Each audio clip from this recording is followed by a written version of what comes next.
So I'm gonna assume most of you are familiar with Mario Odyssey, because if you haven't played it, what are you doing with your life?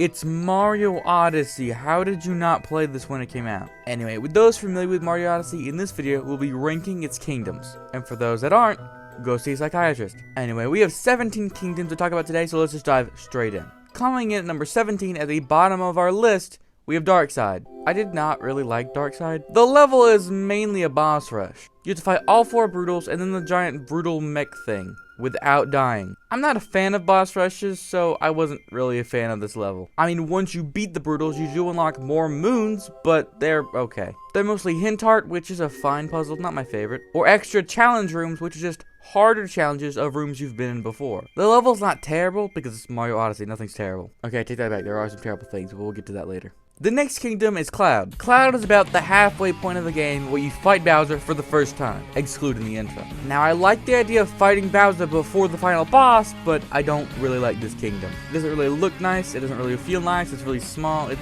not very interesting at all. Now, I get it, it just serves the purpose of being a boss arena, but as we'll get to later, some boss arenas are still really good. I think Cloud could at least have a bit more shape to it or something, I don't know. But since it doesn't really have much to give, it's not very good. Next up, we have Lake Kingdom. Mario Odyssey has 2 water worlds for some reason, and this is by far my least favorite of the 2. Now, I do have there's a skip at the very beginning where you can just skip a whole section, which is really nice, but that's only skipping one of the bad parts, not, the entire level. This level is a lot of water. It's majority water.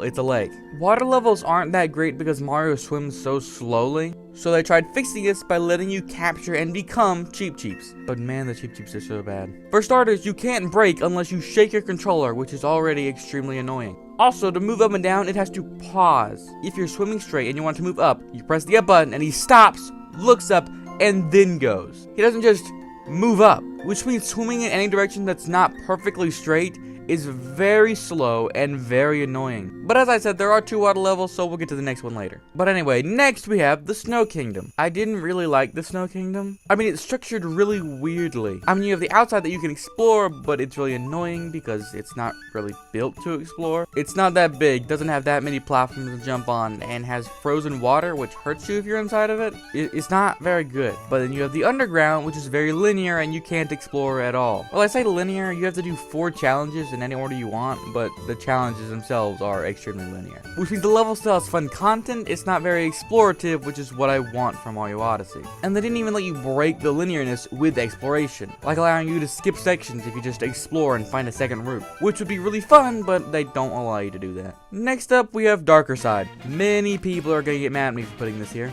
Darker Side is the last level you get in the game, and it's purely bonus. It's not needed to beat the game at all. And it also doesn't contain any exploration. It's just one straight, very linear level full of challenge. It's just one final challenge to test your skills to see if you know what you're doing. I do not know what I'm doing. It's just a super long challenge, but the parts themselves aren't that challenging. It's just that it takes forever to beat. It's not hard because it's hard. It's hard because it's long. Not to say there aren't any challenging bits. There are. It's just that it's way too long with no checkpoints for me to say it's fair. I mean, it is really satisfying if you beat it, but on my second playthrough, I just didn't care to beat it because I'd already beaten it before and I was not really having fun trying to beat it. So it's a nice reward for people who want it. I, however, am not someone who wants it. Anyway, next we have Moon. Wait, I'm putting the last level in the story this low on the list? Why? Because it's not very good. First of all, because it takes place on the moon, you have very low gravity, which I don't like. I mean, it does allow you to do certain skips, but it's still not very fun for a majority of the challenges. Also, the level doesn't have that much exploration. I mean, it has some, yes, but not very much, and it's not that fun. Oh, and while heading to the wedding chapel, you have to go to this underground cave through this weird labyrinth of challenges. The labyrinth is structured kind of like Darker Side, except, with checkpoints. I think the underground's fine, but it doesn't really fit, and I don't know why it's there. But the boss fight with Bowser was pretty fine. It's not the best fight with Bowser, but it's okay. But next up, we have Ruined. Ruined is the level that I was referring to back when I was talking about Cloud. It's just a boss arena, but it looks amazing. And it's not just one big square. It's actually an interesting shape. Oh, not to mention that you're fighting a dragon. The dragon looks awesome, and it plays awesome. One of my favorite bosses in the whole game. It's really fun. But there's still not that many music liked here, so I can't really put it any higher on the list.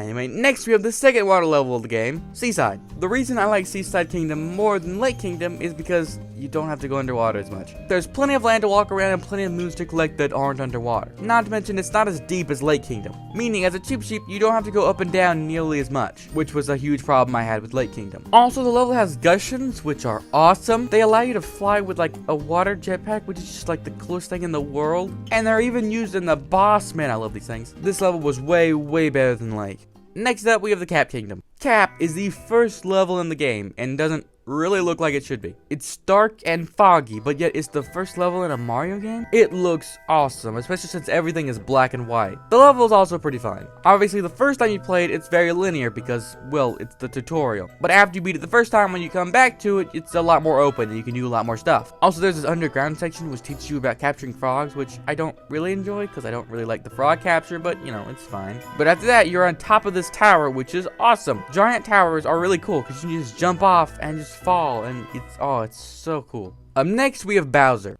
Bowser's Kingdom is not like any Bowser's Kingdom we've ever had. Instead of being like an actual castle, it just looks like weird Japanese decorations. I mean, it looks beautiful, but it's just really weird that this is Bowser's Kingdom. Also, the level is extremely linear. Like, extremely linear. There are certain islands and you have to go to them in a very, very, very specific order. Of course, there are things you do have to decide, but it's mostly just linear. Now, you might be wondering, wait, why? I thought you said you didn't like linearness. And yeah, I prefer it to be more explorative, but the level's just fun. These weird bird things I found really enjoyable to control, if not slightly annoying, but still pretty fun. And there are multiple shortcuts you could do to just skip certain challenges. It was really nice. Next, we have Luncheon. Luncheon looks awesome. Everything is like a geometric vegetable. It's really weird, but it looks really cool. I don't even think Mario's ever had a level that's themed around lunch, and I'm really glad that he got one now, because it looks awesome. Also, this level is covered in soup, I think. I mean, it acts just like lava, but I don't actually know what it's supposed to be. Anyway, you get these lava bubbles to go explore the lava, and I don't really find them that fun to control. I don't know, I don't really have a reason, I just don't like them. But there are still plenty of ways to get around without them, because Mario is just so awesome. He can make giant jumps around the place. Oh, it's so fun. Also, you have to capture a giant slab of meat to attract a bird, which is just... what? This kingdom is just a huge mess, but I love it. Next, we have Wooded. Wooded, again, looks amazing. They have these huge, giant trees. They have this weird red mechanical stuff. It looks nice. The nature and the mechanics blend so well. It's awesome. The level also has giant towers, which, again, you can jump off. And, again, as I've said before, I really like. Also, they have the uproot, which is fun to control. I mean, he's not my favorite, but he is still pretty fun. But not to mention, you have the Deep Woods. It's weird to think that someone could play this level and not even know the Deep Woods exist. Fun fact, the first time I played, I immediately fell off the side when trying to walk up the wall, so I went to the Deep Woods immediately, and I explored it before exploring the overworld, which is weird and probably not how they intended, but I don't really care. Anyway, the Deep Woods has a dinosaur walking around, and it's so spooky. The Deep Woods is awesome, the overworld is awesome, this level is awesome. Except the level also introduces Sherm. I don't like Sherm. I mean, there are multiple videos online already complaining about its weird controls, but yeah, there are weird controls. He's not used that often, so it's fine, but he is still pretty annoying. But excusing him, the level's still really amazing. But an even better level is Cascade. I love Cascade. It looks so beautiful. And it is pretty linear with one straight line to the top. But man, there's so many different ways they connect and conjoin to each other. It's so awesome. There are so many side areas and so many ways you can connect the main areas. There are so many ways you can go. It's awesome. Oh, not to mention this level introduces the dinosaur. He's so big. He's just the dinosaur's really cool. Now this looks like the traditional first level of grassy plains, but there's still so much more than that. I mean, there are dinosaur bones and a beautiful, beautiful waterfall. This level is so good. How can it get better? Well, I'll tell you. The Mushroom Kingdom. Of course. The Mushroom Kingdom is very, very big and very, very open, and is the reward you get for defeating Bowser. There are multiple towers throughout the level which let you refight old bosses, but this time harder. And you even have Peach's Castle that you can explore, but there's not that much inside. You do have Yoshi on the roof, which is pretty cool. The level has plenty to explore, plenty to collect, and it's just fun. Not to mention the level is a huge love letter to fans of Mario 64. I am not one of them, but you know, it's still a really good level. But what could be better than the Mushroom Kingdom? Well, I'll tell you. Coming in third place is the Sand Kingdom. Sand is probably the biggest, most open level in the game. Not to mention you get this Jaxie that rides you around, and oh my gosh, you get so much freedom. It's awesome. And there's plenty of stuff hidden around the map to interact with. Oh, I love this level. It's so open, has so many secrets, and so many things to do. It's just so fun. I mean, you do have this underground area, which I found really fun, and you have to explore with these bullet bills, and the bullet bills are reused for the boss. Oh, this level's great. But now moving on to number 2, the Lost Kingdom. You don't actually choose to go to the Lost Kingdom, Bowser just sends you there when he breaks your ship. The kingdom has 4 main corners, one being a giant tower, and you can jump off that to get anywhere else. It's so fun. Oh, not to mention you get a flight on. I mean, technically he first appeared in the Sand Kingdom, but this is the first time you'll probably notice him. Because the Sand Kingdom, he doesn't come until you defeat the boss, but in this, he's right there from the start. Anyway, point is, he's awesome to control, and you can fly around everywhere, and it's so big, and you get a giant tower. Oh, I love this level. You also get the Tropical Wiggler, which is one of my favorite captures in the game. This level is awesome. What could be better? Well, many of you already probably know it's coming. I've been saying throughout the video I like giant towers. Obviously, my favorite's gonna be the Metro Kingdom. The Metro Kingdom is just New York City, and it's super fun to run around and explore. There are all these buildings you can climb and jump between. There's so much platforming potential. It is so cool. Not to mention you can ride on the scooter, which doesn't really help you very much, but it's just fun. This level, oh, it's great. Not to mention you get a concert to fight Donkey Kong.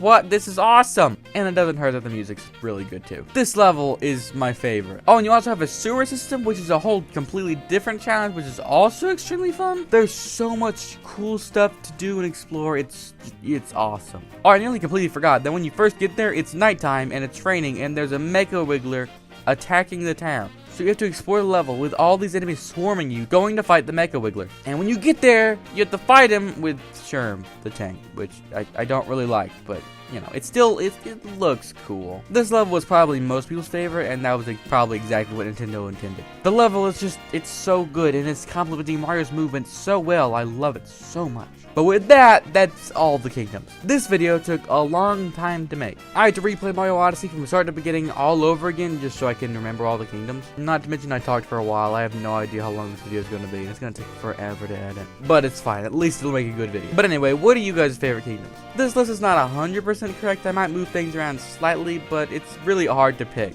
A lot of levels are just really good. But anyway, before I start rambling, I'm gonna end the video. Thank you for watching. I hope you enjoyed this video, and hopefully I'll see you in the next one. So yeah, there you go. Man, Mario Odyssey was so good. I'm glad I replayed it, but what am I gonna play next?